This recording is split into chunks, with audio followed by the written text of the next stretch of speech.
Le bureau est composé de 8 membres qui ont tous à cœur d'apporter leur soutien et d'engager des actions pour faciliter la prise en charge des patients. Nos 2 intervenants d'aujourd'hui sont les professeurs Houillet et Dr Bertocchio, tous les 2 médecins spécialisés en hypopara et néphrologues. Nous les remercions par avance du temps qu'ils nous consacrent un samedi matin, en plus en ensoleillé activité. L'association a pour objet, entre autres, la diffusion des connaissances vis-à-vis de la maladie et promouvoir la recherche scientifique. Mais en tant que patient et médecin, vous pouvez également contribuer en renseignant les données de suivi dans la cohorte EpiHypo. Si vous êtes médecin ou en créant gratuitement un compte sur le site de Compare et en répondant aux questionnaires envoyés si vous êtes un patient. Une étude est actuellement en cours sur la qualité de vie dans l'hypoparathyroïdie, donc inscrivez-vous vite si ce n'est pas déjà fait. Nous allons vous mettre les liens de ces études dans le chat. Alors, pour le confort de tous, nous vous demandons de couper vos micros ainsi que vos caméras. Cette session va être enregistrée pour qu'elle permette d'être diffusée en replay pour les patients ou les médecins qui n'ont pas la possibilité d'être connectés en direct. Donc, si vous ne coupez pas votre caméra, vous apparaîtrez dans la vidéo et ça, nous ne souhaitons pas. Vous aurez la possibilité à la fin des interventions de poser des questions, mais par écrit dans le chat. Et Delphine et moi-même reprendrons les questions pour les poser à nos intervenants. Donc là, j'attends quelques minutes que tout le monde coupe bien son micro et sa caméra. Et nous donnons la parole à Dr Bertocchio qui va nous parler de la variabilité des symptômes dans l'hypopara. Merci beaucoup Christelle pour l'introduction et puis surtout pour l'invitation à parler d'un sujet qui moi me tient à cœur. Donc je ne sais pas si vous voyez mon écran, je pense que ça devrait être bon. Oui. Merci, super. Bonjour à toutes et à tous. Je crois qu'on a un public varié avec des patients essentiellement, mais aussi des soignants. Donc j'ai essayé d'adapter ce topo et je vais vous présenter des résultats un peu originaux de ce qu'on a pu obtenir grâce à votre participation à différentes études. Et donc juste pour recentrer, donc moi je suis médecin néphrologue de formation, je ne m'occupe quasiment plus que de patients qui ont des maladies des parathyroïdes, donc de l'hypoparathyroïdie ou de l'hyperparathyroïdie à la Pitié-Salpêtrière. Et je coordonne en particulier l'étude EpiHypo avec Pascal qui est présent aussi aujourd'hui. Je voudrais revenir d'abord sur un cas particulier qui, moi, m'a fait beaucoup réfléchir, et notamment sur le sujet d'aujourd'hui. Alors, je vous ai mis une photo de Annie Dupéré, parce que elle a pris position notamment sur le lévothyrox et sur les traitements de l'hypothyroïdie, parce qu'elle a une maladie thyroïdienne et que elle a probablement échappé à une hypoparathyroïdie, mais pas loin. Mais c'est pas son cas, elle, en particulier, dont je voulais parler, mais c'est le cas d'une autre patiente du même âge qu'on avait vue dans le centre, qui avait en fait une histoire assez banale, assez classique. Elle est enseignante, elle a une 50aine d'années, elle n'a pas de maladie particulière, elle se plaignait pas de grand-chose. Et puis, elle avait un goitre avec des nodules et elle a dû être opérée parce que ça devenait un peu gênant. Et donc, il a fallu lui retirer ce goitre et ses nodules. Et elle a eu une thyroïdectomie totale. On lui a enlevé la totalité de la thyroïde. Il n'y avait pas de cancer, les choses se sont passées bien, elle a été équilibrée sur le plan de son problème thyroïdien, mais le lendemain de l'opération de la chirurgie, on lui a trouvé une calcémie franchement basse, ici à 1,82 millimoles par litre, ce qui est franchement bas. Et donc le diagnostic qui a été retenu est qu'elle avait une hypoparathyroïdie, ce qui est vrai, Et donc, elle a été traitée par calcium et vitamine D. On l'a suivie pendant plusieurs années en disant, Annie a une hypoparathyroïdie post-chirurgicale. Sauf que un jour, qu'elle vient en hôpital de jour pour qu'on fasse son bilan annuel de son hypoparathyroïdie post-chirurgicale et vérifier que tout allait bien, qu'elle n'avait pas de complications et que le traitement était bien équilibré. Il y avait un plus jeune médecin qui était dans le service à qui je venais de faire l'explication de toutes les histoires de quelles sont les hypoparathyroïdies, il ne faut pas passer à côté, notamment des formes génétiques qui sont encore plus rares, etc. Et qui est revenu me voir en me disant, tu sais, Jean-Philippe, Annie, là, elle me dit qu'avant sa chirurgie, quand elle était adolescente, elle avait des crises de spasmophilie. La crise de spasmophilie, c'est quand même quelque chose d'assez fréquent, banal, pas tout le temps associé aux hypocalcémies, mais qui peut être associé à des crises en fait qui sont considérées comme de la spasmophilie, mais qui sont en fait des crises de tétanie. Je lui dis, écoute, ça me paraît assez peu probable. Cette dame, elle a une séquence assez claire, elle a une chirurgie, et puis derrière, on lui a trouvé l'hypocalcémie. C'est très probablement son hypoparathyroïdie post-chirurgicale. Mais il y avait quelques atypies dans le dossier, et puis comme on est un centre universitaire et que on lésine pas avec les moyens, on a dit quand même, on va faire le test génétique. Et il s'est trouvé bien que, en fait, elle avait raison. Cette dame, Annie, en fait, avait une forme génétique d'hypoparathyroïdie qui préexistait, qui existait avant la chirurgie. Et donc, elle avait une anomalie du récepteur sensible au calcium.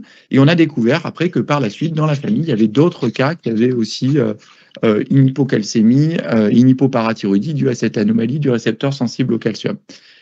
Tout ça pour dire en fait que la morale de cette histoire, c'est que c'est pas parce qu'il y a une séquence très typique avec une chirurgie qui arrive derrière que en fait c'est forcément dû à cet événement particulier qui est la chirurgie. Il existe des formes rares, beaucoup plus rares, qui sont des formes génétiques qui peuvent être diagnostiquées très très tard. Vous voyez ici à 50 ans.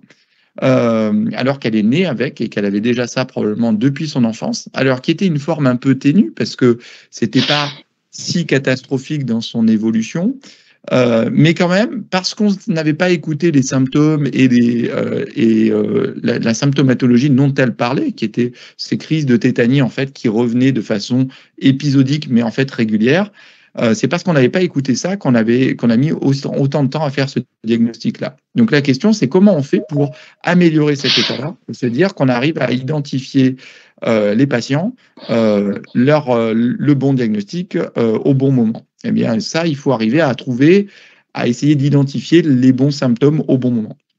Ce n'est pas simple, hein, donc je ne nous jette pas la pierre, hein, puisque on a fait partie des gens qui sont passés à côté. Mais on doit travailler tous ensemble pour essayer de mieux comprendre en fait quels symptômes sont des symptômes importants et comment on peut arriver à faire un meilleur diagnostic.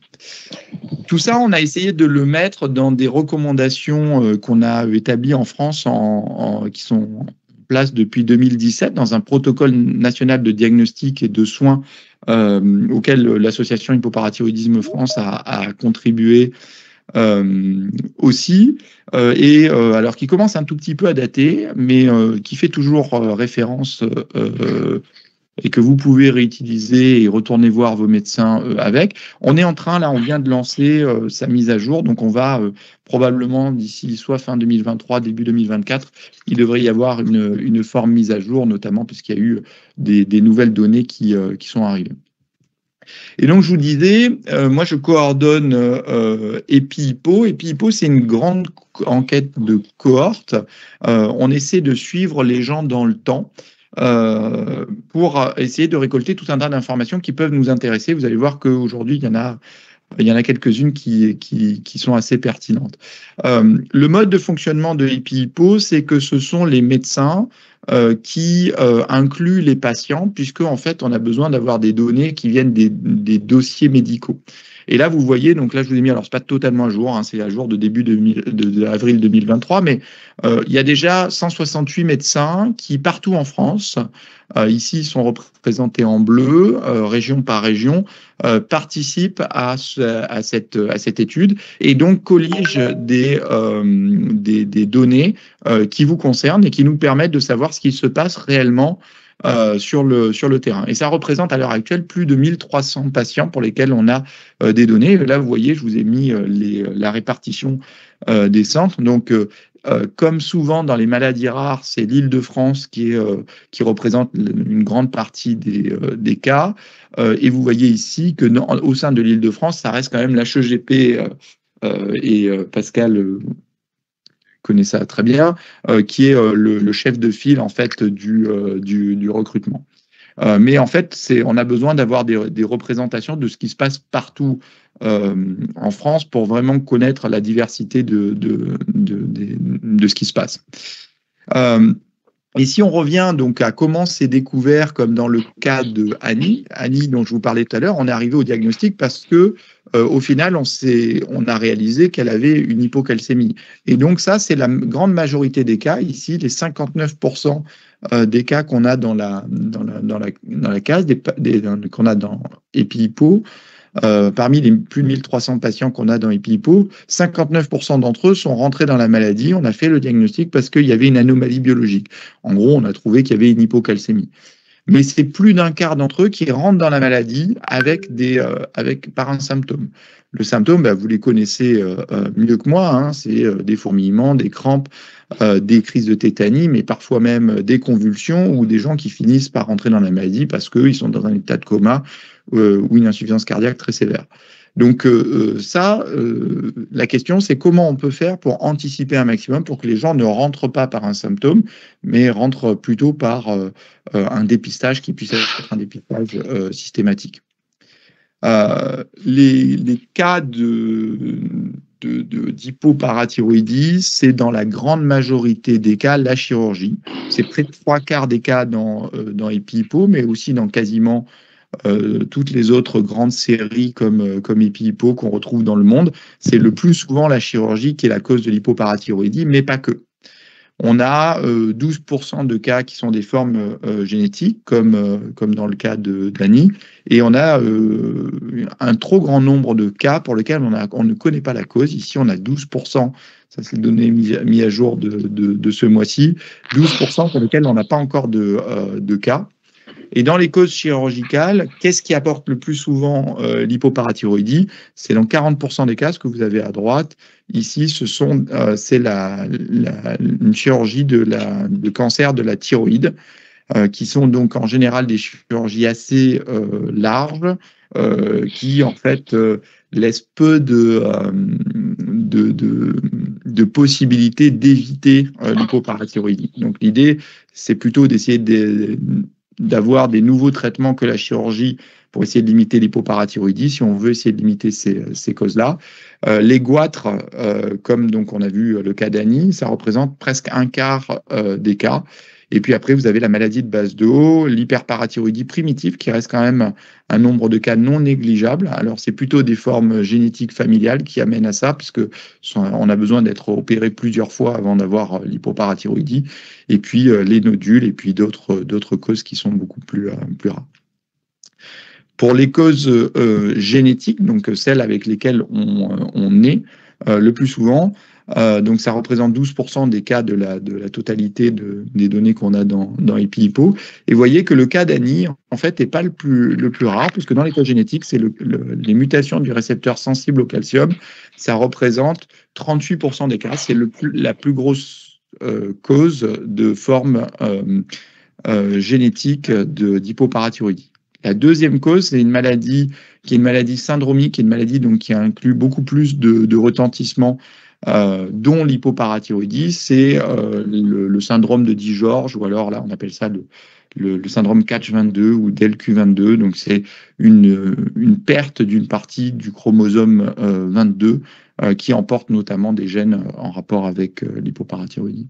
Mais en fait, il y a plein d'autres causes, plein d'autres gènes qui peuvent être impliqués dans cette maladie-là. Mais vous voyez que par rapport à ce qu'on avait avant, on a ici près de 900 cas pour une cause chirurgicale.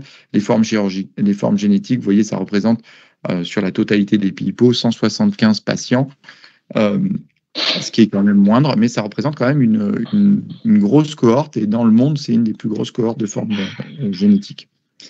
Donc, c'est parce que vous participez à tout ça qu'on arrive à avoir autant de données.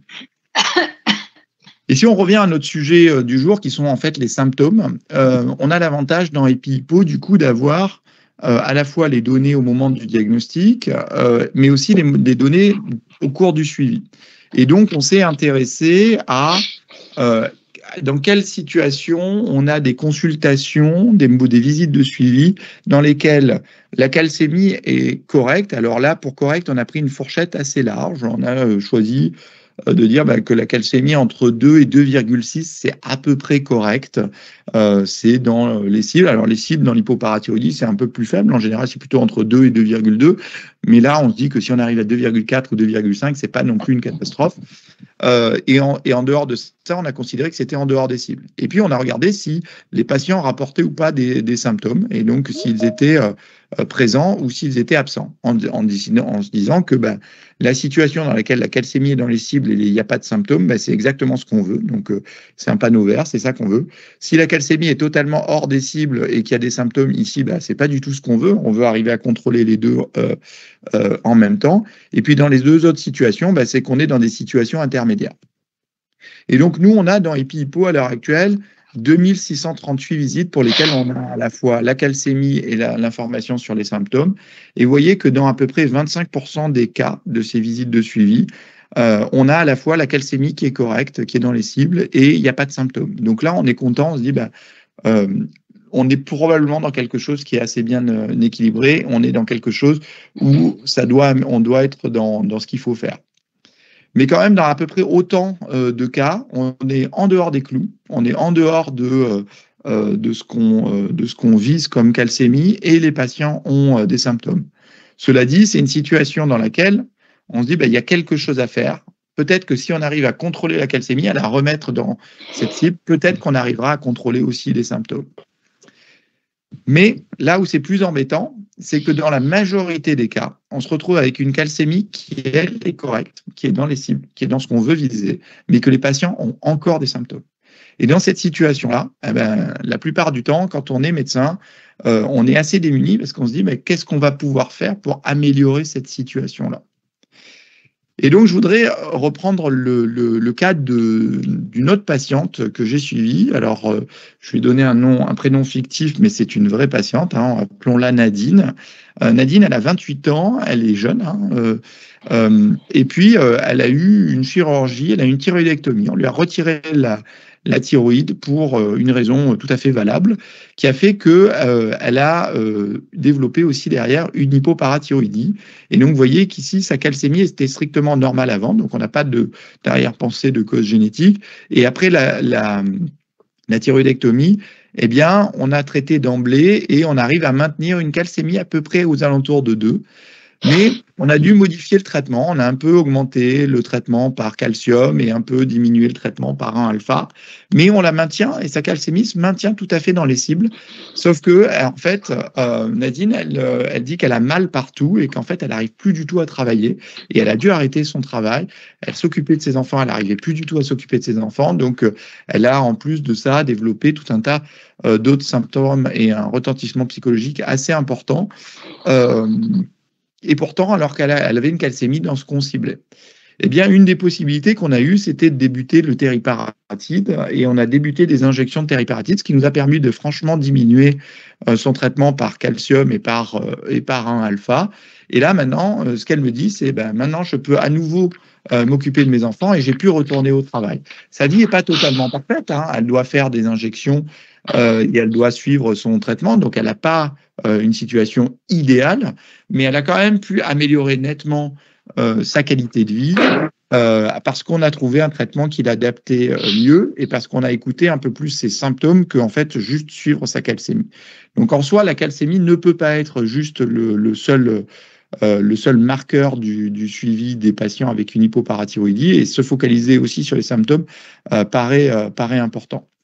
Et en fait, des atteintes dans l'hypoparathyroïdie, il peut y en avoir de plein de types, et ça, vous le savez aussi, ça peut être très très large. Il y a plein de choses qu'on découvre au fur et à mesure qui sont associées à l'hypoparathyroïdie. Donc, moi, je suis néphrologue, donc je m'intéresse beaucoup au fait de développer des calculs rénaux d'avoir une néphrocalcinose ou une maladie rénale chronique. Je m'intéresse aussi beaucoup au fait d'avoir un retentissement osseux ou pas. Mais il y a aussi des complications sur la cataracte. On peut développer une cataracte précoce, même si c'est probablement plus les formes congénitales que les formes post-chirurgicales de l'adulte. Mais vous voyez, on a déjà noté qu'il y avait des retentissements qui peuvent être neuropsychologiques qui arrivent et qui sont assez fréquents. Et comment on arrive à traiter et à mesurer ça? Mais il y a aussi des retentissements sur la peau, sur les muscles. Hein, vous connaissez les douleurs, les crampes, mais aussi l'impossibilité parfois à faire des efforts prolongés ou importants. Donc en fait, c'est très très large et c'est assez compliqué à mesurer et à suivre en fait la totalité de ces symptômes-là. Et dans EpiHippo, on a l'avantage d'avoir beaucoup d'informations. Et notamment, on récupère l'information sur les symptômes qui sont alors rapportés par les patients au travers de ce que rapportent les médecins. Donc, il y a une sorte de biais qui est les médecins vont noter uniquement, à mon avis, les symptômes les plus importants. Cela dit, vous voyez, on a une diversité de symptômes. Alors, je suis désolé, c'est en tout petit parce qu'il y en a beaucoup qui sont ici. Et en fait, on va du plus fréquent qui est en bas au moins fréquent. Et donc, vous voyez ici, donc les paresthésies, les fourmillements, c'est le symptôme le plus fréquent que vous avez ici. Les crampes, c'est le deuxième plus fréquent. La fatigue, l'asthénie, c'est le troisième plus fréquent. Et vous voyez que ces trois symptômes-là, ils sont quand même beaucoup plus fréquents que tous les autres. Mais après, vous allez avoir des crises de tétanie, des douleurs articulaires, des convulsions, il peut y avoir des troubles du sommeil, etc., etc., etc. Et donc, en fait, on a beaucoup de symptômes ici et qui peuvent être associés les uns avec les autres. Et si on regarde ici, donc c'est là où vous avez les traits, c'est ce que représente cette figure. Lorsque vous avez un trait, c'est qu'il y a 2 ou 3 ou plus de symptômes qui sont associés. Et ici, l'association la plus fréquente, c'est d'avoir des fourmillements et des crampes. C'est pas très original comme idée, mais ici, on arrive à le démontrer, à le quantifier. Et en haut, vous voyez donc les associations qui sont dedans. Donc, grâce à EpiHippo, on arrive à collecter, colliger et à voir et à faire les associations entre les symptômes et de la biologie et les symptômes entre eux et voir les combinaisons de symptômes qu'ils peuvent avoir, ce qui en fait n'a jamais été décrit auparavant. Mais en fait, une des questions que moi je me pose depuis le début, c'est pourquoi il y a des patients pour lesquels tout va bien et pourquoi il y a des patients pour lesquels la calcémie elle va bien et tout va bien. Il y a des patients pour lesquels la calcémie va bien et tout va mal. Et il y a des patients pour lesquels la calcémie est catastrophique et ils n'ont aucun symptôme. Et ça, c'est quelque chose de conceptuellement, pour un physiologiste comme moi, qui se dit, il y a une hormone, il y a la calcémie qui est régulée et derrière, il y a des symptômes. Mais en fait, c'est qu'il y a probablement quelque chose d'un peu plus compliqué que ce qu'on pensait. Jusqu'à présent, le modèle principal qu'on a en tête, dans la plupart des cas, c'est qu'il y a cette hormone, la PTH1,84, qui va agir sur ce récepteur, donc qui est ce récepteur qu'on appelle le PTHR1. Pas obligé de retenir son nom, mais il y a un récepteur quasi spécifique de cette hormone-là. Et quand vous supprimez cette hormone-là, il y a tout ce qui est en rapport avec ça qui ne va plus fonctionner. Cela dit, en fait, depuis un petit moment, on sait qu'il n'y a pas que cette hormone-là dans ce système-là. Il y a 3 hormones. Il y a la PTH, celle qu'on connaît, celle dont on parle aujourd'hui. Il y a une hormone assez proche qui s'appelle la PTHRP qu'on sécrète, qui est physiologique aussi. Et puis, il y a un autre peptide, une autre hormone qui s'appelle le type 39, qui est assez proche de la PTH1,84. Et puis, pour rendre les choses un tout petit peu plus compliquées, il y a un deuxième récepteur qui est assez proche du premier récepteur. Et en fait, ces 3 hormones et ces 2 récepteurs vont se combiner tout ensemble pour faire un système hormonal, plus qu'une hormone, un récepteur. Il y a tout un système hormonal et un système de récepteurs qui fait que lorsque vous allez retirer cette hormone-là, ça va laisser plus de place aux autres hormones pour venir se lier aussi sur ce premier récepteur. Et puis cette hormone-là, elle va aussi manquer au deuxième récepteur.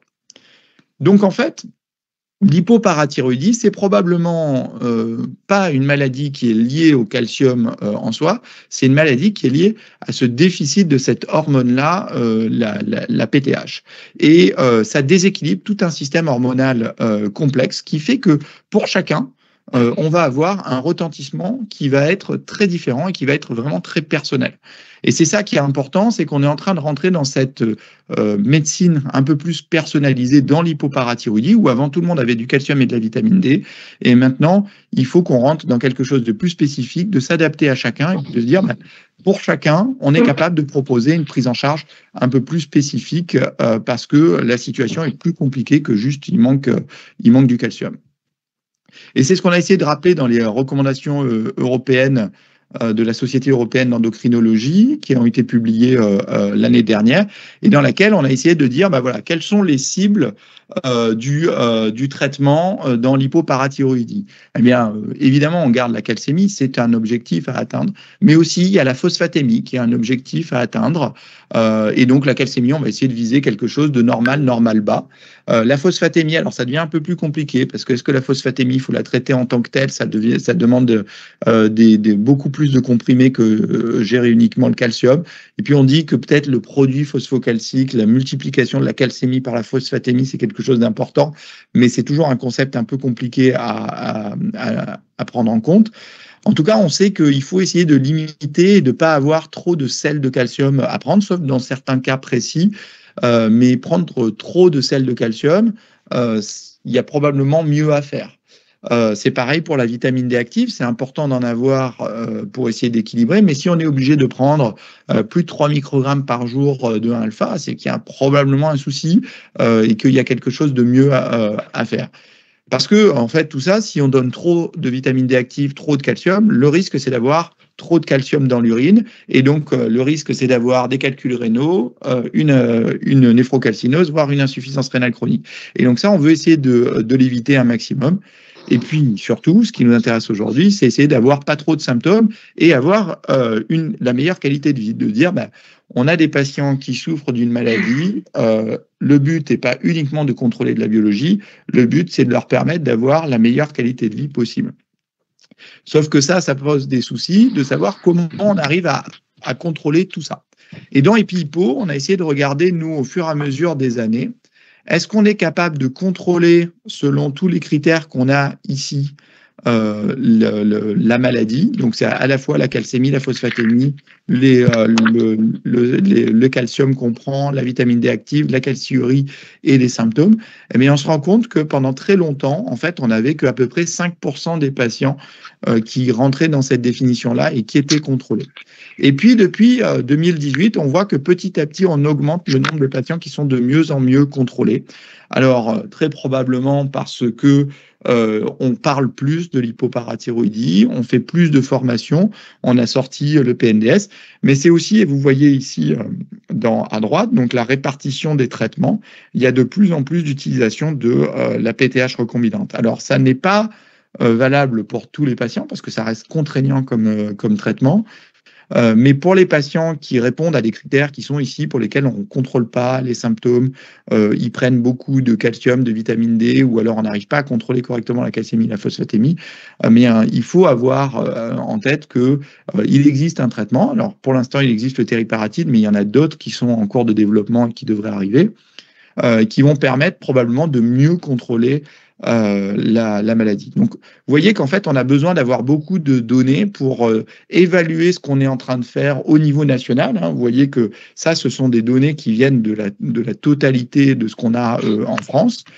Et je pense qu'on est en train d'essayer qu'on améliore les choses. Mais vous voyez, avec tous les efforts qu'on fait à l'heure actuelle, on a entre un patient sur 5 ou un patient sur 4 qui sont dans EpiHypo qu'on peut considérer comme contrôlés. Ça veut dire qu'ils n'ont pas de symptômes, ils ont la calcémie qui est contrôlée, leur fonction rénale qui va bien, ils n'ont pas trop de calcium dans l'urine.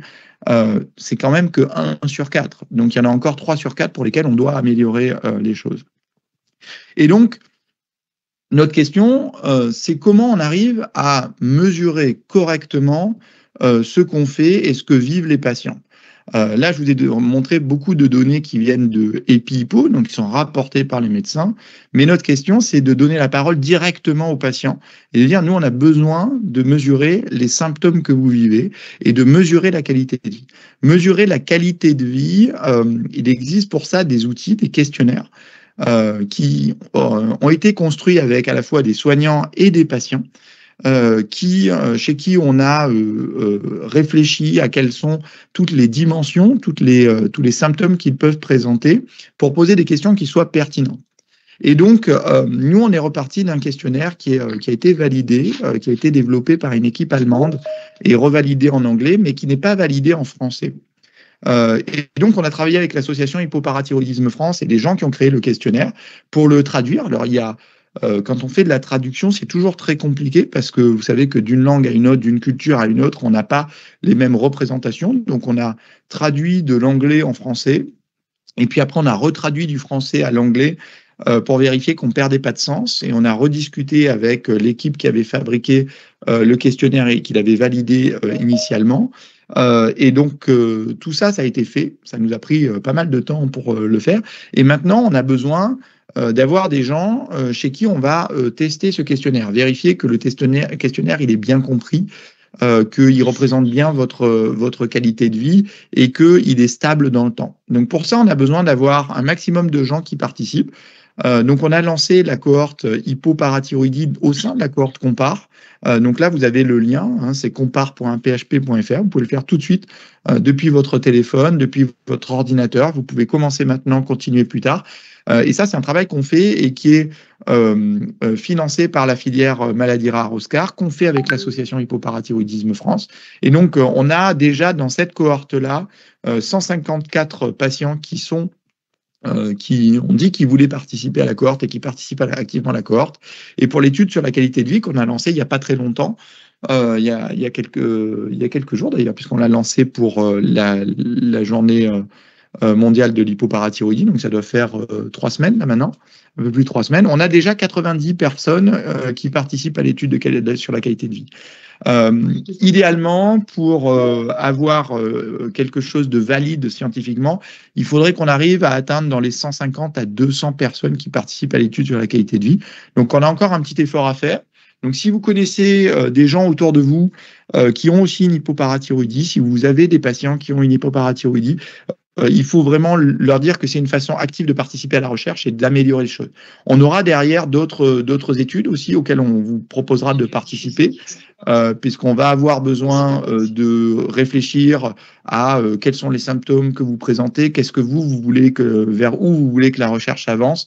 On a déjà plein d'idées, donc surtout si vous en avez, n'hésitez pas à nous les soumettre. Hein. On est ouvert à travailler avec vous, avec les patients, avec les soignants, sur quelles sont les choses qui sont importantes et qu'on peut arriver à améliorer. Et donc, pour finir, je voudrais remercier tous les gens qui participent à tous ces travaux, hein, que ce soit EpiHypo ou la cohorte Compare. Donc là, j'ai mis les noms vous voyez, les noms de tous les médecins qui participent. Mais je voudrais d'abord remercier l'association Hypoparathyroïdisme France et tous les patients qui activement permettent de faire avancer la recherche dans l'hypoparathyroïdie. Et j'ai mis aussi en bas les institutions qui participent avec nous à tout ça. Et donc, je crois que j'ai terminé, je pense. Et donc, je crois qu'après, on passera aux questions ensuite. Oui, bonjour à tous. Moi, je suis Delphine Bessoni. Je préside Hypopara France avec Christelle. Merci, docteur Bertocchio, pour cette présentation sur la fluctuation des symptômes. Il y a déjà des questions qui remontent dans le chat, mais on les gardera pour la fin, hein, comme on l'avait prévu, je pense, docteur Bertocchio.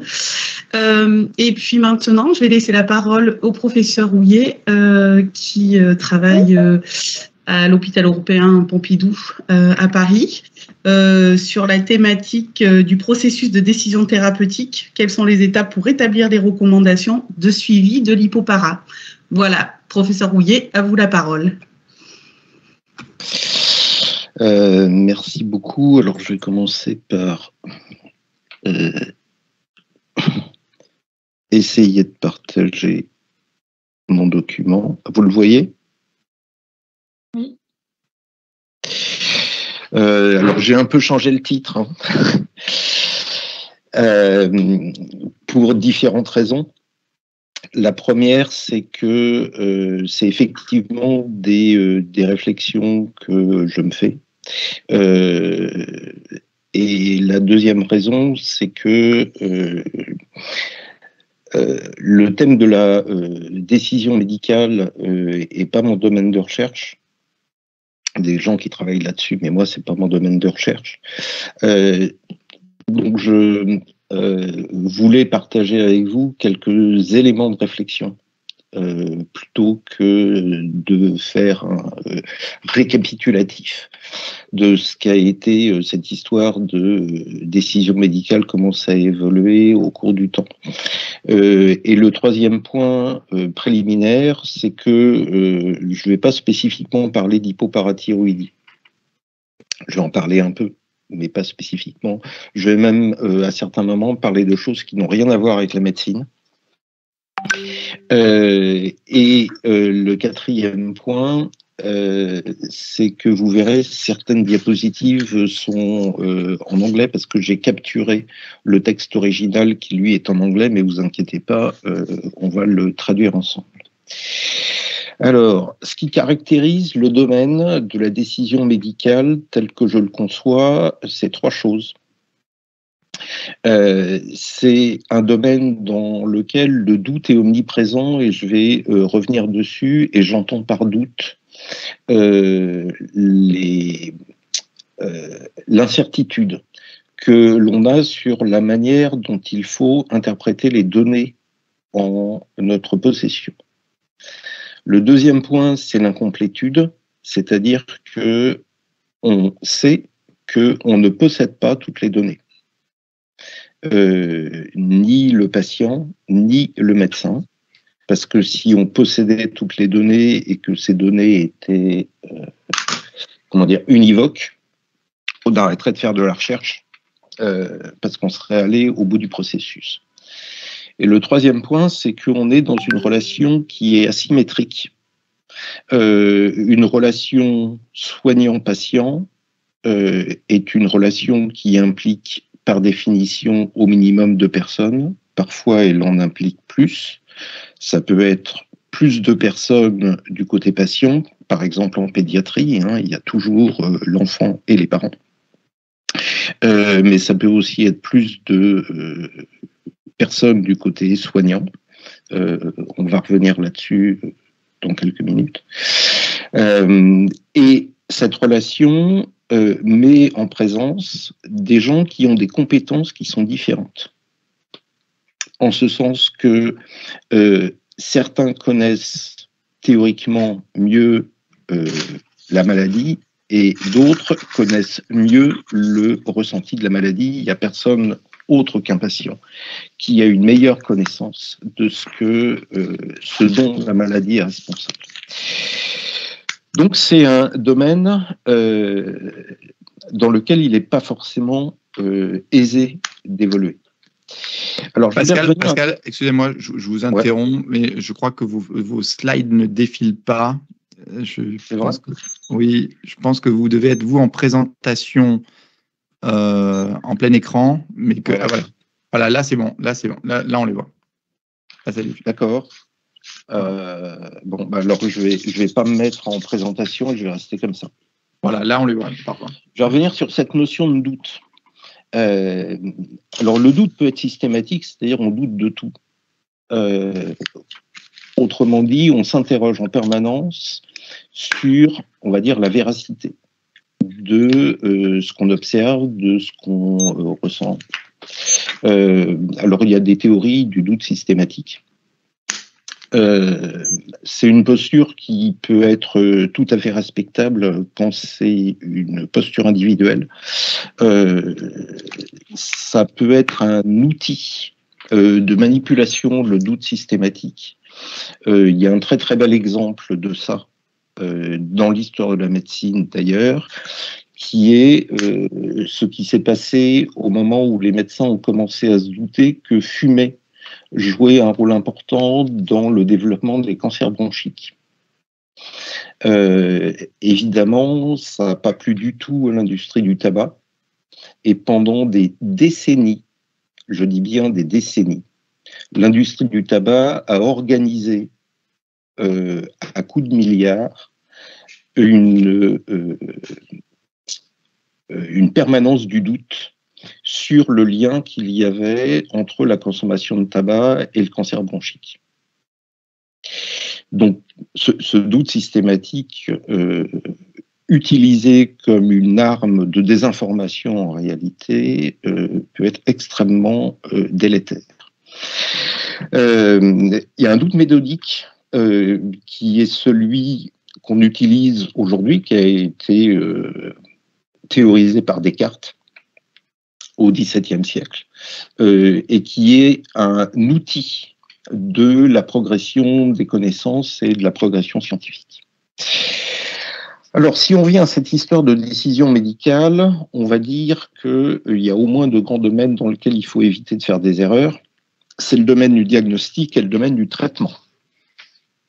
Et donc, pour éviter de faire des erreurs, il faut se poser 5 secondes la question de savoir comment est-ce qu'un cerveau traite l'information.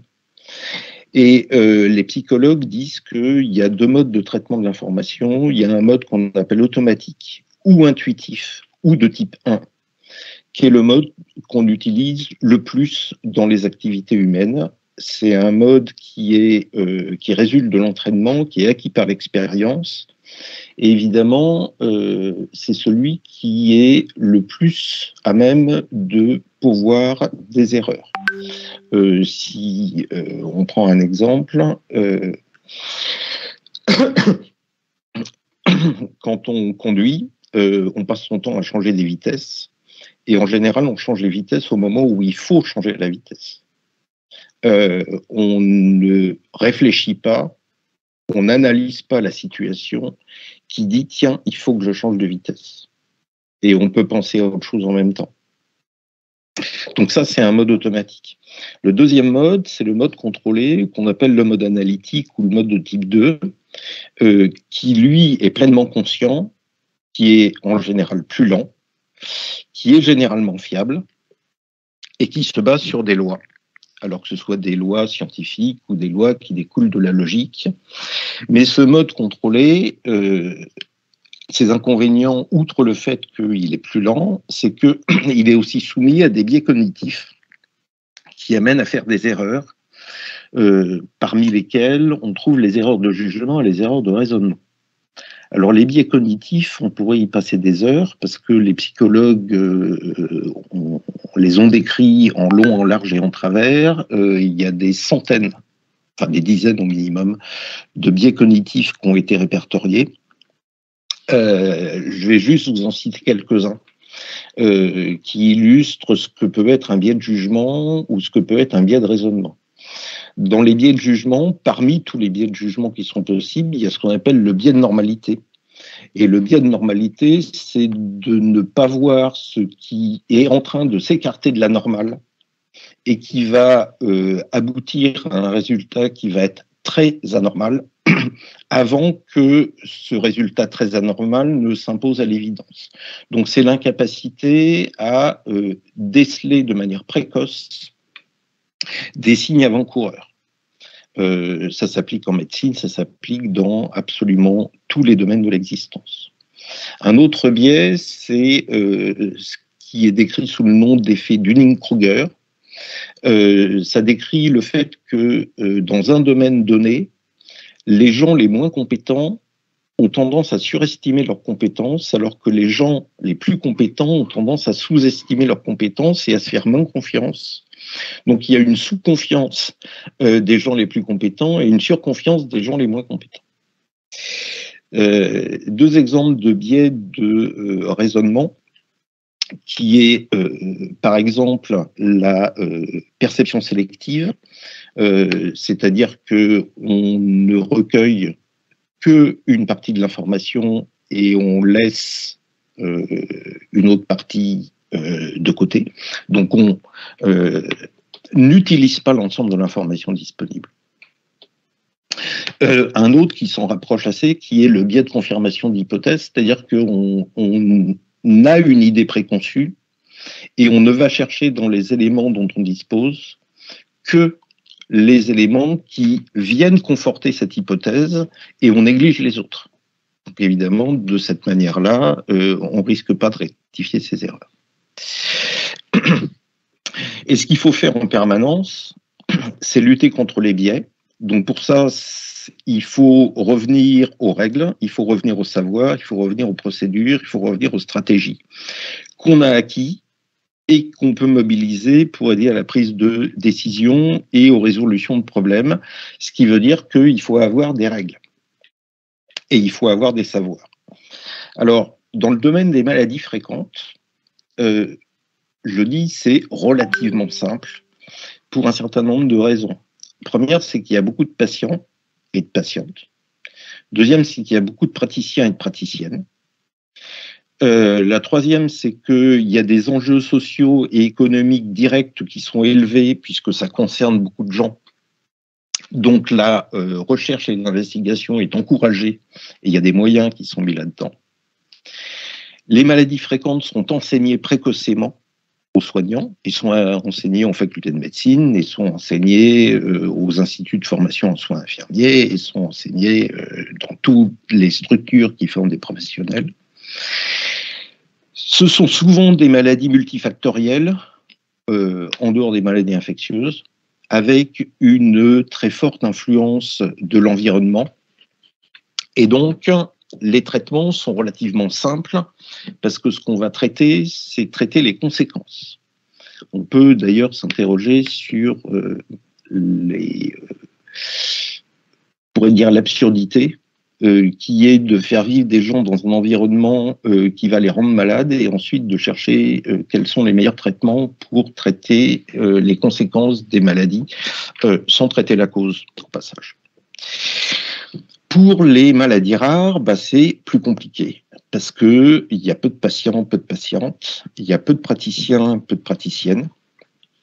Pour une société, les enjeux sociaux et économiques sont évidemment plus faibles parce que ça concerne plus de monde, mais pour les individus, les enjeux personnels restent élevés et éventuellement sont plus élevés d'ailleurs que pour les maladies fréquentes. Elles sont peu ou pas enseignées précocement. Donc l'acquisition de l'expérience du savoir, elle se fait plus tard et donc pas pour tout le monde. Et puis ce sont souvent des maladies monofactorielles pour lesquelles le moyen d'agir sur la cause initiale existe ou n'existe pas, et dans un certain nombre de cas, il n'existe pas. Alors,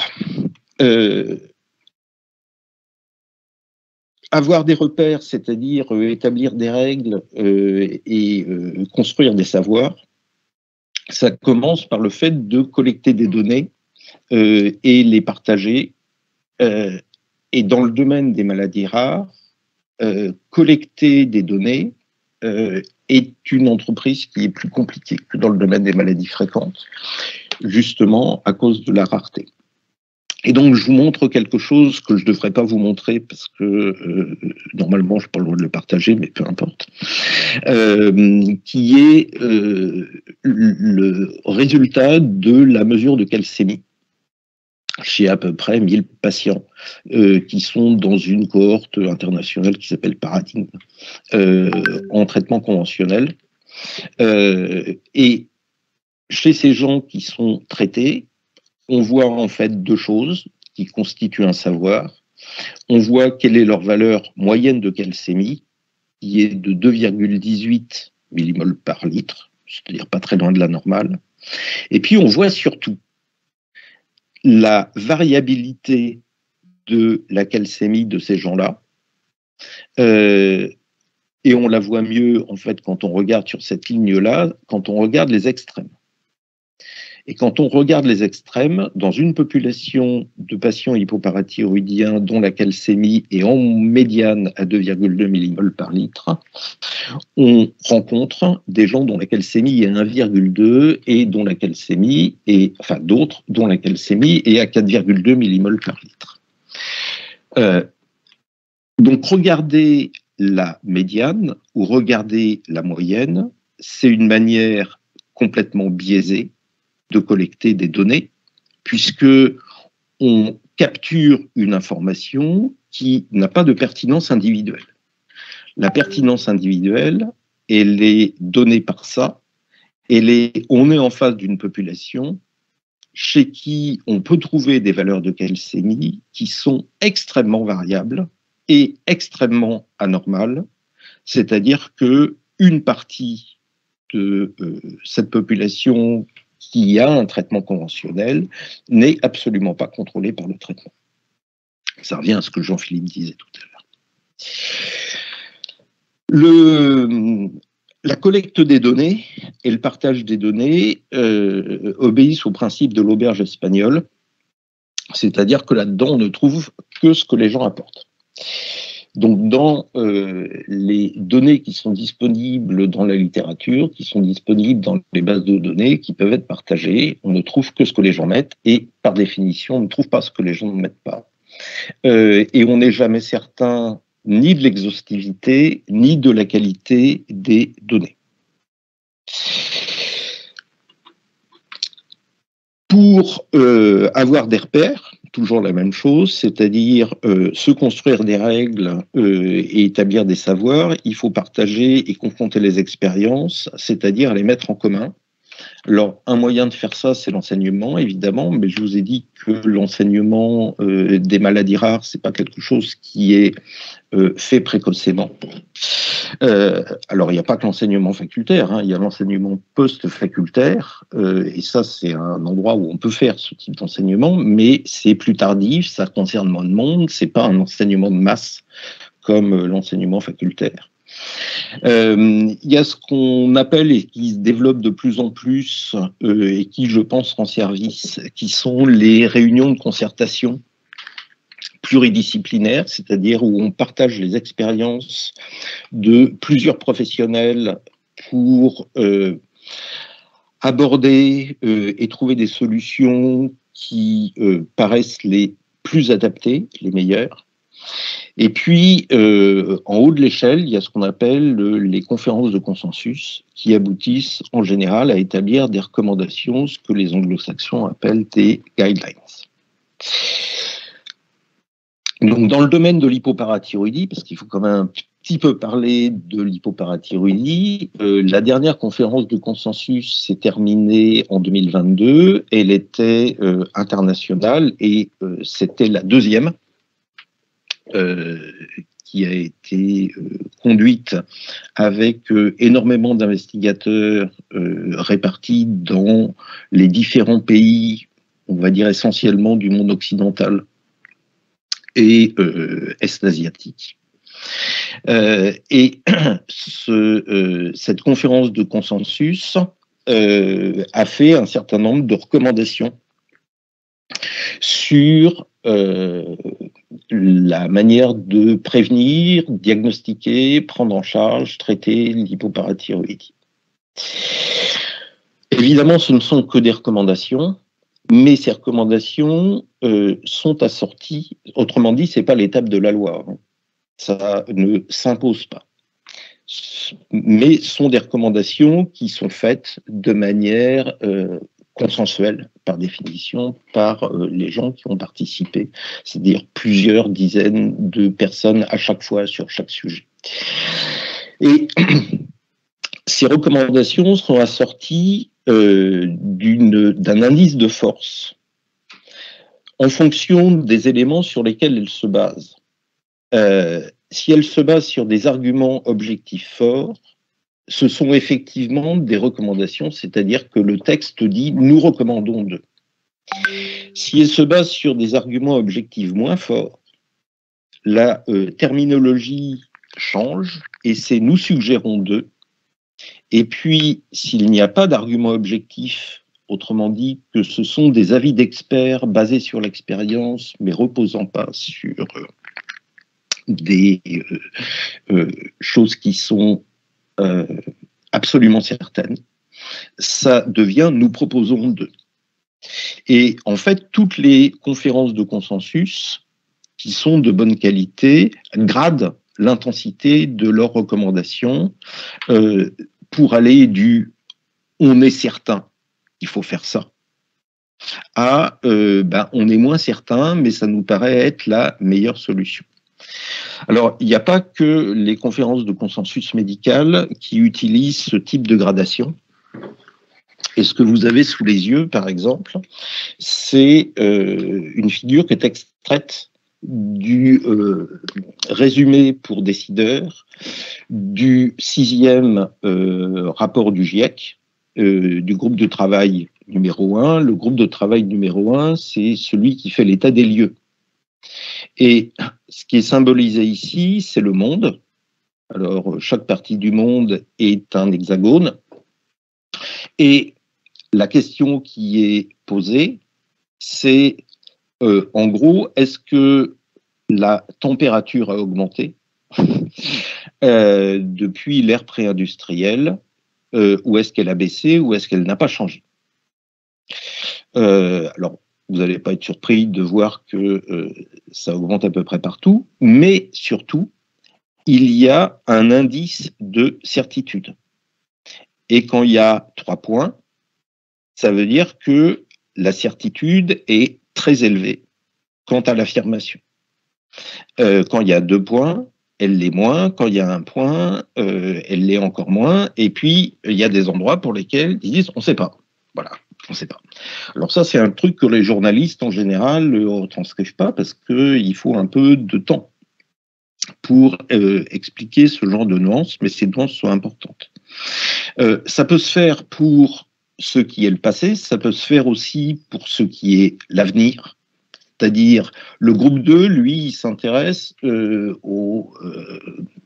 à ce qui va se produire. Et par exemple, une des questions peut être, est-ce que la dérive climatique va avoir des impacts sur la santé et le bien-être, ces impacts pouvant être positifs ou pouvant être négatifs? Eh bien, à l'échelle globale, c'est-à-dire du monde entier, la conclusion est que globalement les impacts vont être négatifs, mais la certitude avec laquelle les gens disent ça est caractérisée par l'intensité de la couleur. Donc le bleu foncé donne une certitude ou indique une certitude qui est plus forte que quand c'est du violet pâle, par exemple. Donc il n'y a pas qu'en médecine qu'on fait ce genre de truc. Alors pour vous donner des exemples, voilà une recommandation forte. Quelle est la valeur de mesurer la calcémie et la PTH après une thyroïdectomie pour prédire une hypoparathyroïdie post-chirurgicale permanente? Et la réponse est, nous recommandons d'utiliser la mesure de PTH précocement, c'est-à-dire dans les 12 à 24 heures, après une thyroïdectomie totale, pour prédire quels patients ne vont pas développer une hypoparathyroïdie post-chirurgicale permanente. Et ça, c'est une recommandation forte, parce qu'il y a suffisamment de données maintenant dans la littérature pour pouvoir le dire. Comment est-ce qu'un patient avec une hypoparathyroïdie doit être traité? Et un patient, la réponse est, un patient avec une hypoparathyroïdie, chez les patients avec une hypoparathyroïdie, le panel, l'assemblée, suggère, c'est pas recommande, hein, c'est suggère que la thérapie conventionnelle, calcium vitaminé active, est une thérapie de première ligne. C'est une recommandation qui est moins forte que l'autre parce que les données permettant de l'affirmer sont moins fortes, donc c'est une recommandation faible parce que les arguments disponibles dans la littérature sont de basse qualité. Et voilà quelque chose qui n'est pas une recommandation, mais une proposition, donc un avis d'experts, parce qu'il n'y a pas les éléments disponibles pour être suffisamment fort dans la recommandation. Par exemple, nous proposons de traiter avec du calcium et de la vitamine D active, ou des analogues, avec le but d'élever la calcémie vers les cibles, c'est-à-dire l'intervalle inférieur des intervalles de normalité ou juste en dessous de cet intervalle de normalité. Aujourd'hui, on ne sait pas quelle est la meilleure combinaison de doses entre le calcium et la vitamine D active. Passer sur éviter l'hypercalciurie tout en améliorant ou en soulageant l'hypocalcémie symptomatique, éviter l'hypercalciurie en titrant les doses de calcium et de vitamine D active, tout en se donnant comme objectif d'avoir une calcémie normale.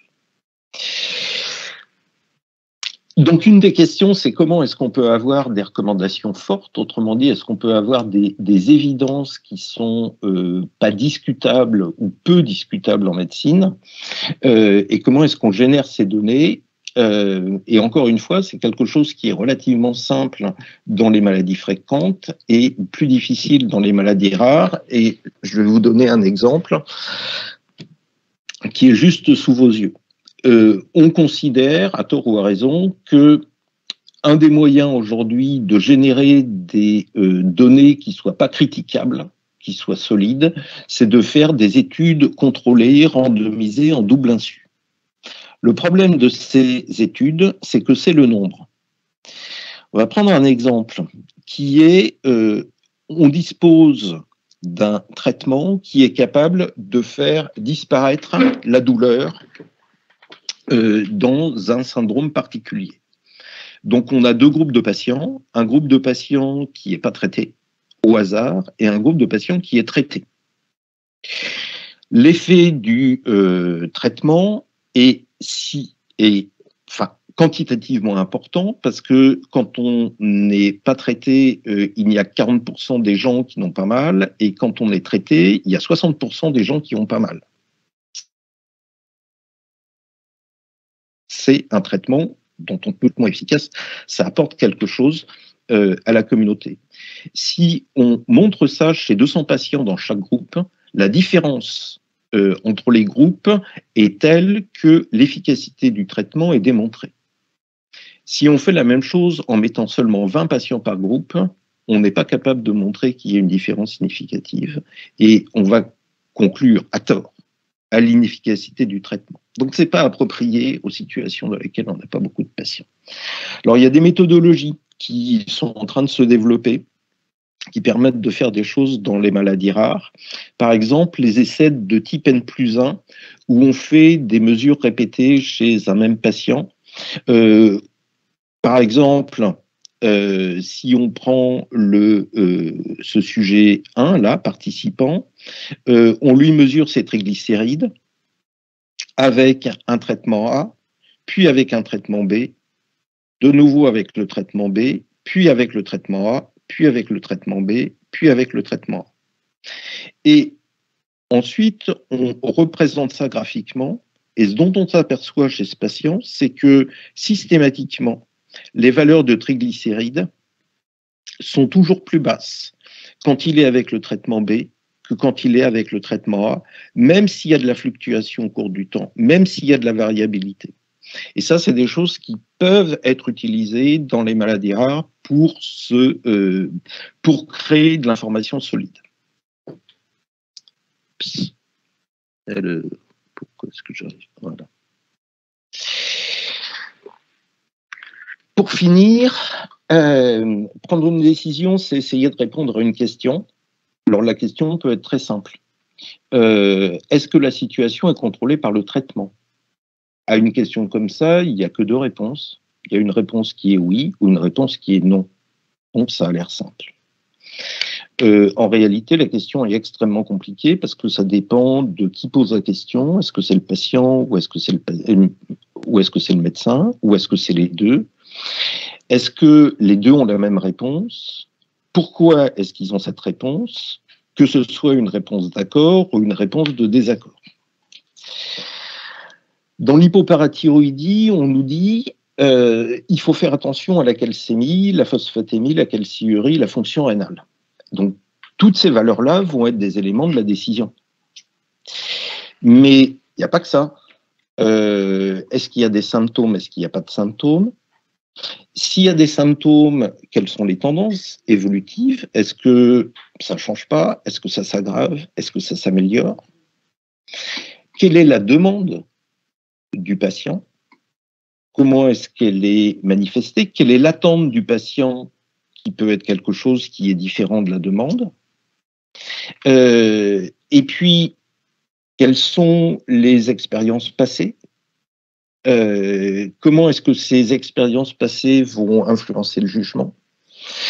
Quelles sont les paroles et les gestes qui sont utilisés pendant cet échange singulier qui a lieu entre le patient et son médecin ou son soignant, qu'est la consultation ou une situation en dehors de la consultation, un échange téléphonique, un échange en visio ou ce qu'on veut.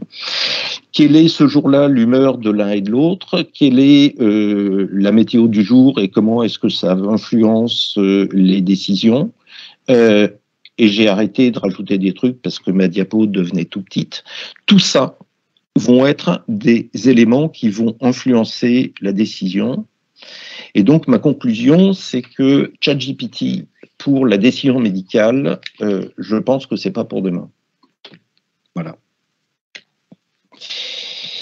Merci, professeur Rouillet, pour cette présentation extrêmement complète et qui va probablement nécessiter de vous réentendre parce qu'il y a beaucoup d'éléments qui ont été abordés et on comprend toute la complexité de la prise en charge des patients et on est bien loin on va faire des recherches sur la maladie et puis on va savoir et puis il y a qu'à donner un traitement, quoi, hein.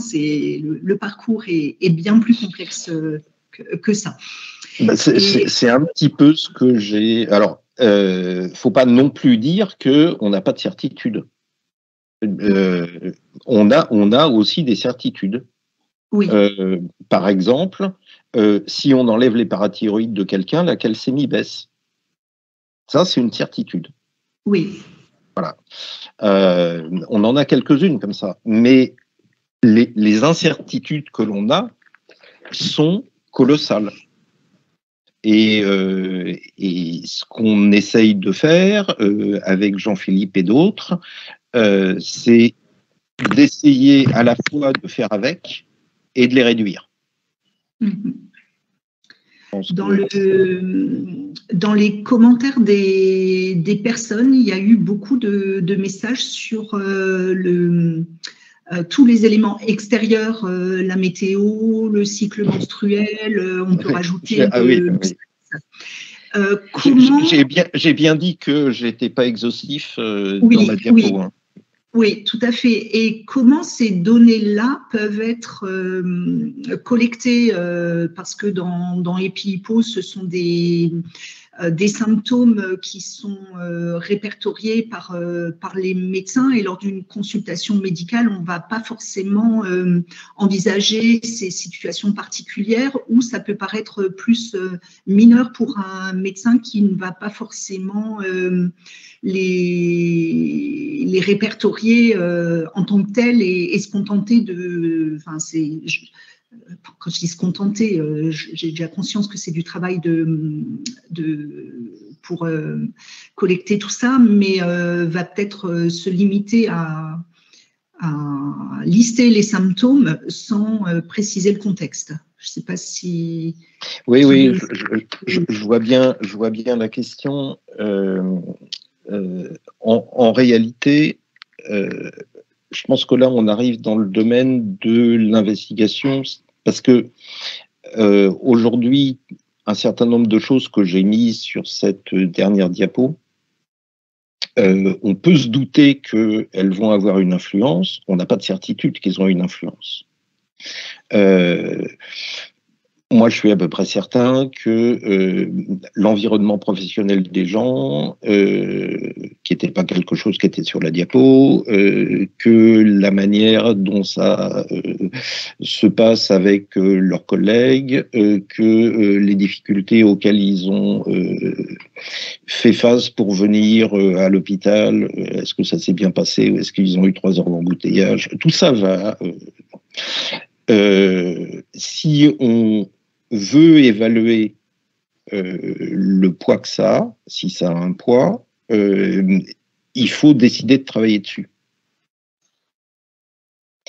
Donc, en plus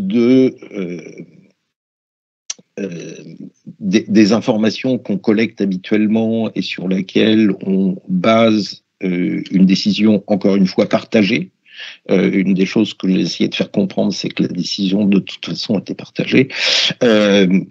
Si on se pose des questions sur l'influence d'éléments extérieurs, il faut l'investiguer de manière à pouvoir dire après 3 ans, 4 ans, 5 ans d'investigation, bah oui, ça a un poids ou non, ça n'a pas de poids. Il y a peut-être une des choses, en fait, pour aller dans le sens aussi de Pascal. Quand on construit des cohortes à partir de dossiers médicaux, etc., on est obligé de définir à l'avance quelles sont les données qu'on veut recueillir. Typiquement, quand on a construit EpiHippo avec Pascal, on s'est mis autour de la table, on était à plusieurs, hein, pas que Pascal et moi, il y a eu une dizaine de médecins, et l'association aussi, vous étiez dedans, et on s'est dit quelles sont les données qui sont importantes à recueillir. Et donc, évidemment, on a dit, ah ben la calcémie, ah ben le traitement, ah ben oui, mais est-ce qu'on a besoin de ci, de ça, etc. Et en fait, on a fait une liste de tout un tas de variables qu'on a dit qu'on allait collecter. Et puis, on a commencé à collecter ces données, on a commencé à les analyser, on s'est dit, ah mais on a oublié ça. Et on a commencé à rajouter des choses en disant, ah ben on va rajouter ça. Et donc, en fait, toutes les données qu'on avait déjà acquises, toutes les visites qu'on avait déjà acquises, on n'avait pas ces données-là. Donc, il a fallu retravailler, à retourner chercher.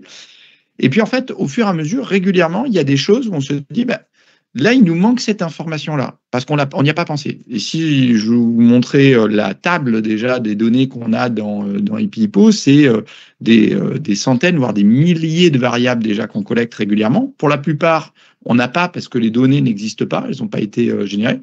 Et au bout d'un moment, on arrive aussi à une limite, on dit, bah, du côté médical, il y a un nombre de données qu'on arrive à avoir.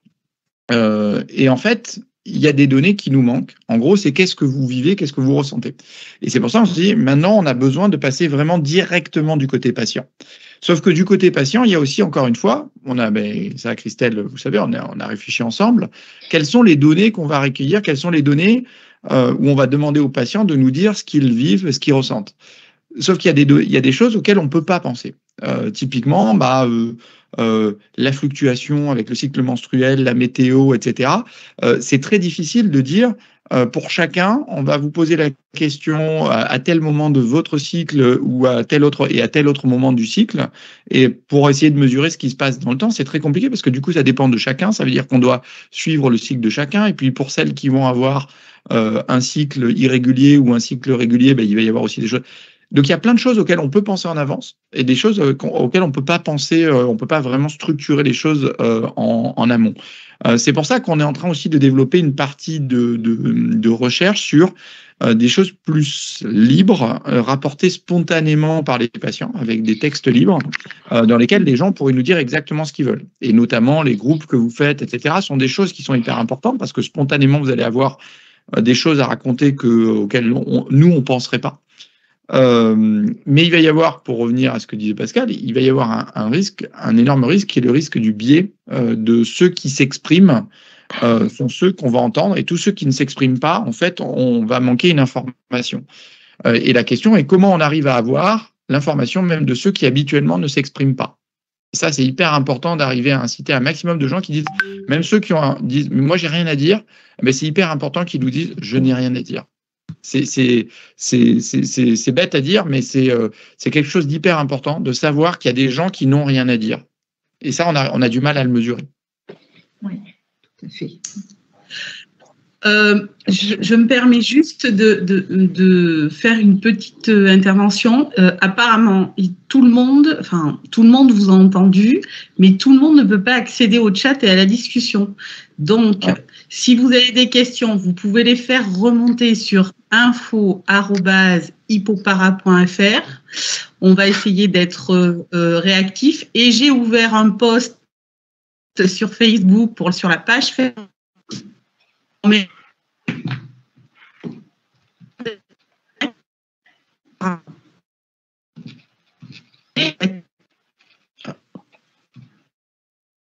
La prévalence des mastocytes. Comment? Pardon? Non, c'est bon. Je n'entendais pas bien, Delphine, mais c'est bon là. Connaît-on la prévalence des mastocytoses ou syndrome mastocytaire symptomatique avec calcémie normalisée. Beaucoup de symptômes similaires, fatigue, brouillard cérébral, tachycardie, fourmillement, douleur articulaire, vertige et beaucoup d'autres. Voilà, une question de Christina.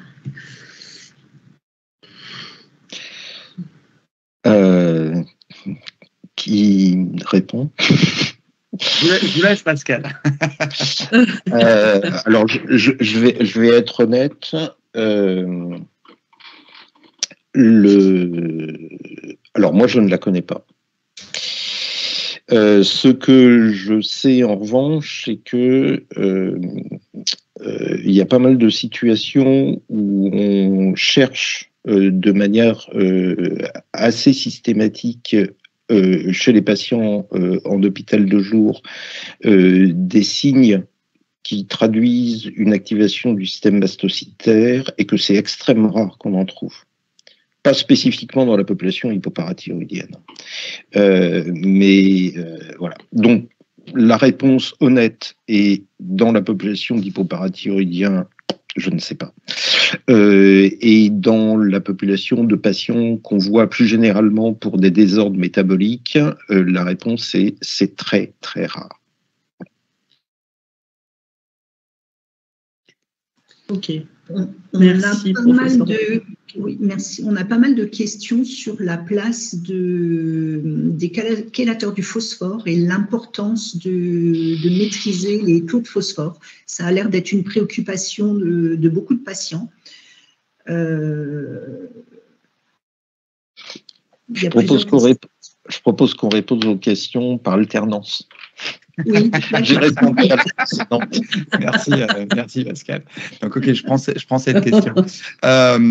Les chélateurs, alors nous on est deux néphrologues avec Pascal de formation, donc les chélateurs du phosphate, c'est des choses que on a appris à maîtriser, on utilise très fréquemment dans la maladie rénale. C'est des médicaments qui se prennent volontiers en grande quantité par jour, hein, c'est-à-dire que si vous êtes habitué à prendre 1, 2, 3 comprimés de calcium par jour, c'est assez souvent 3, 6 ou 9 comprimés de chélateurs du phosphate en plus, donc c'est des grandes quantités de comprimés à prendre en plus. Dans la maladie rénale, et notamment en dialyse, c'est très utilisé. Le bénéfice est présent, mais quand même assez modéré. Et on a eu beaucoup de mal, il y a eu beaucoup de mal à montrer des vrais bénéfices sur le très long terme. Dans l'hypoparathyroïdie, ça arrive petit à petit, et on observe, on le mesure ça dans EpiHypo notamment, il y a une augmentation de l'utilisation et de la prescription dans l'hypoparathyroïdie, ça reste quand même très marginal. Je crois que c'est moins de 1% des patients qui en reçoivent, hein, donc ça augmente, mais ça reste assez marginal. On n'a pas d'études dans l'hypoparathyroïdie qui montrent leur intérêt et leurs bénéfices sur le long terme. On sait, donc je vous présentais le fait que d'avoir une phosphatémie trop élevée ou un produit phosphocalcique, donc la multiplication de la calcémie et de la phosphatémie trop élevée, sont associés à des maladies cardiovasculaires plus élevées. Hein, ça, c'est déjà montré dans la maladie rénale et c'est remontré dans l'hypoparathyroïdie. Et donc, petit à petit, les recommandations commencent à dire attention, il faut déjà surveiller la phosphatémie. Je pense que déjà, si on la surveille, ça sera déjà plutôt pas mal, ce qui est en fait assez rarement fait. Mais de là à dire qu'il faille absolument le faire, comme disait Pascal, on a très peu de preuves. Je pense que vraiment, pour le coup, là, c'est au cas par cas. Et si vous avez un médecin votre médecin vous l'a prescrit, d'abord, je pense que c'est très probablement un néphrologue à la base. Si vous l'a prescrit, c'est qu'il y a probablement une indication chez vous particulière. D'accord. Et juste pour compléter, le calcium est un très bon chélateur du phosphate. Oui, déjà le calcium en lui-même, pendant le repas. On apprend plein de choses. Il y a aussi beaucoup alors, je n'ai pas posé de questions, mais je pense que tous les deux, vous pourrez intervenir. Il y a beaucoup de retours sur le chat aussi sur la supplémentation en magnésium pour les hypoparas. Alors, je ne vais pas poser de questions parce que ce n'est pas des questions, mais il y en a beaucoup qui sont supplémentés apparemment. Pascal? Ah oui, on reprend l'alternance. Alors, le problème du magnésium. S'applique pas que à la population de patients hypoparathyroïdiens. Si je peux faire une réponse un tout petit peu longue. Il y a une différence fondamentale entre le calcium et le magnésium, qui est que l'essentiel du calcium que l'on a en dehors de celui qui est dans les os, qui de toute façon ne bouge pas vite. L'essentiel du calcium qu'on a, il est dans le sang. Et on en a très peu dans les cellules. Pour le magnésium, c'est exactement l'inverse. L'essentiel du magnésium qu'on a est dans les cellules et il n'est pas dans le sang. Le seul endroit où on peut mesurer du magnésium, c'est dans le sang. Toutes les méthodes pour mesurer, à part si on devient très très sophistiqué et donc c'est pas applicable en routine, pour mesurer le magnésium à l'intérieur des cellules sont biaisées. Je veux dire par là que c'est tout à fait possible de développer une déplétion des cellules en magnésium sans avoir d'hypomagnésémie. D'accord. Il se trouve que à l'intérieur des cellules, le magnésium a un rôle qui est gigantesque dans la mesure où il intervient dans plus d'une centaine de réactions enzymatiques. Et je suis tombé là-dessus complètement par hasard en cherchant autre chose. Il y a des agronomes qui ont mesuré sur un siècle le contenu en minéraux des aliments, des mêmes aliments, des tomates, des choux, des trucs, qui ont repris les données du début du XXe siècle, du milieu du XXe siècle, de la fin du XXe siècle et du début du XXIe, et qui montrent très clairement que les contenus en minéraux des aliments, et en particulier des végétaux, ont diminué de 90%. Pourquoi ? Parce qu'on fait de l'agriculture intensive dans des sols morts, qu'on fait pousser les trucs à coups d'engrais, et que les minéraux qui étaient naturellement dans les sols et qu'on retrouvait dans les aliments quand on faisait de l'agriculture vivrière n'ont pas le temps d'y revenir.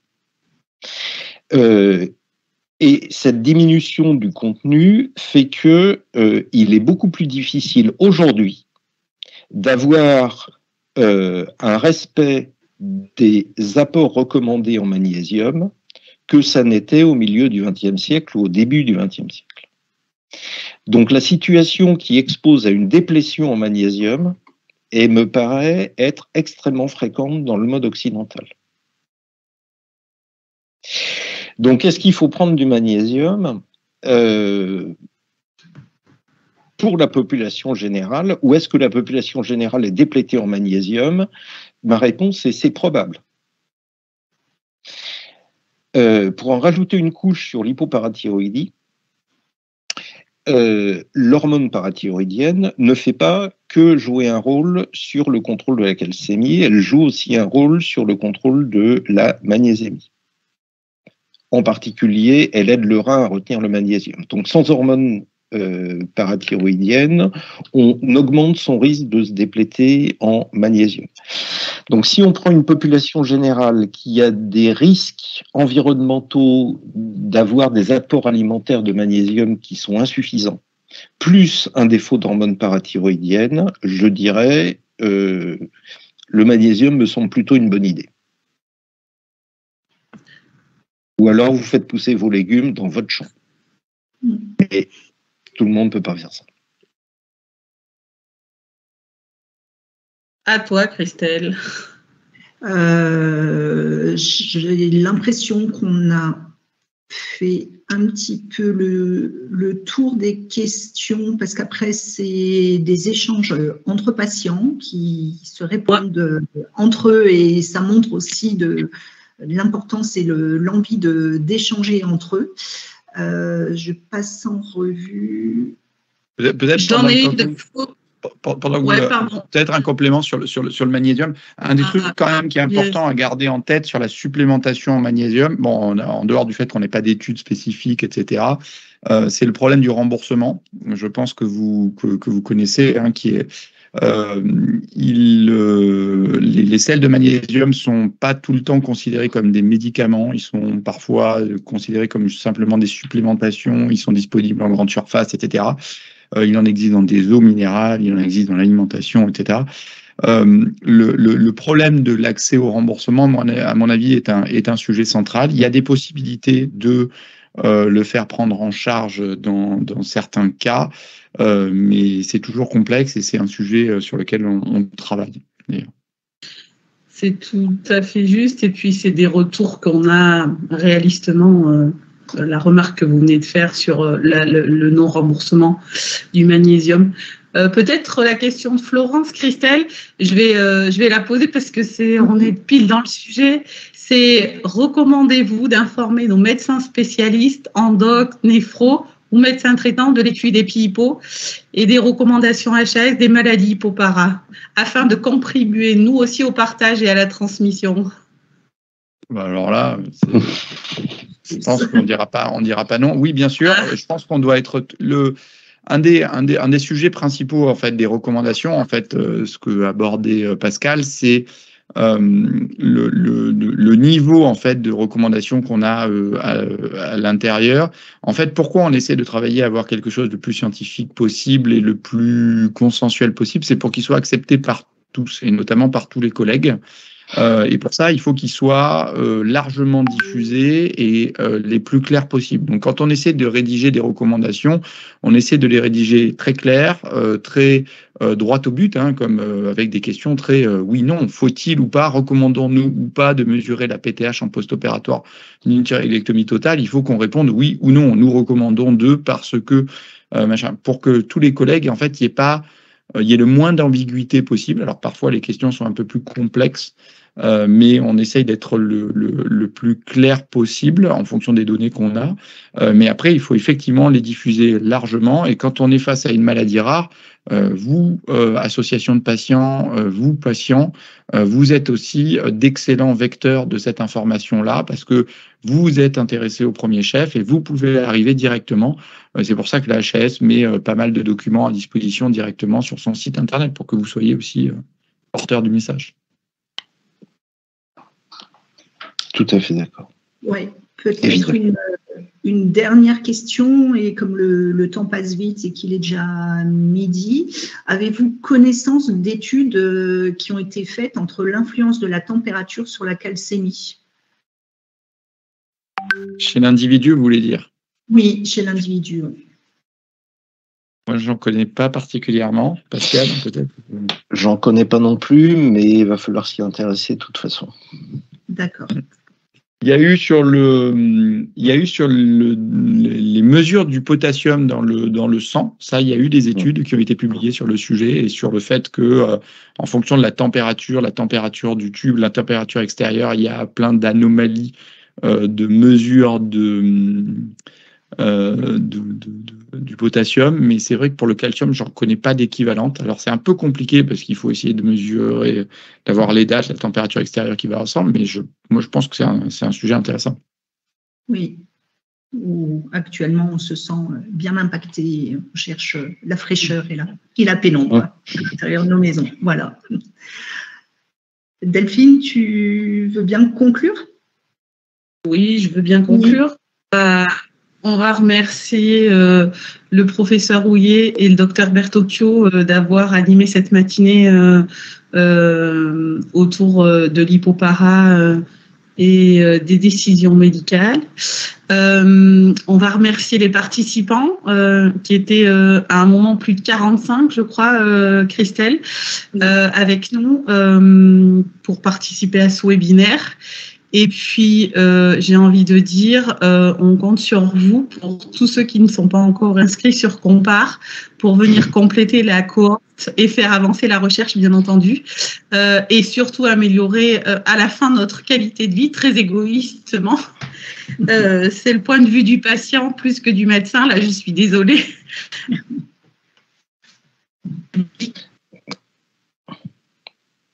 Alors, faut pas être de s'inscrire ce matin ou cette.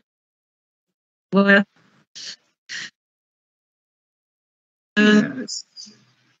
Mais si peut-être.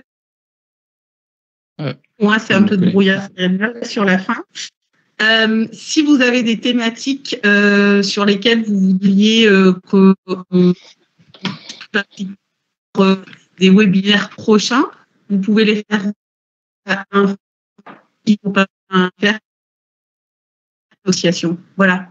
Christelle, si tu veux compléter. Oui, je redis juste, parce que je pense que ta connexion n'était pas bonne. N'hésitez pas à faire remonter via soit l'adresse mail de l'association info@typopara.fr, soit via Facebook, soit vous pouvez trouver sur le site internet nos adresses mail perso, tous les commentaires ou suggestions ou sujets qui vous intéressent pour qu'on puisse en tenir compte et en référer à nos médecins qui sont toujours présents et impliqués pour faire avancer tous ensemble notre cause. Voilà, je vous souhaite un bon week-end et je vous dis à très bientôt. Merci à tous. Merci, au revoir. Au revoir. Au revoir. Et bon week-end à toutes et tous. Bon week-end. Excellent week-end.